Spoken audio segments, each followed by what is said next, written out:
Merci. Monsieur Bertha. Oui, merci Monsieur le Président. Oui, Monsieur Bonnel. Donc, effectivement, les collaborations entre théâtre public et privé, qui existent quand même depuis longtemps, semblent peiner à se développer. Dans votre rapport, vous plaidez pour une intensification de ces relations, non sans pointer la persistance d'obstacles entre ces deux mondes et appeler à dépasser les clivages pour donner un nouvel élan à la coopération entre les deux secteurs. Le secteur privé semble désireux d'aller dans cette voie, comme l'a rappelé de manière provocatrice Bernard Murat, président du syndicat national du théâtre privé, en appelant les créations privées à inonder les scènes nationales en septembre dernier. Ces derniers temps, à Paris et dans les grandes scènes nationales, les barrières semblent pouvoir s'effacer.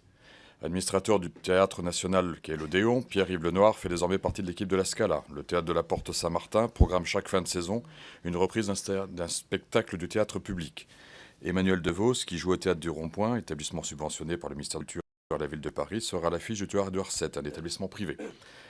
Les spectacles et les parcours se fluidifient, ce qui est une opportunité d'allier l'approche plus grand public du privé et celle parfois plus exigeante du public.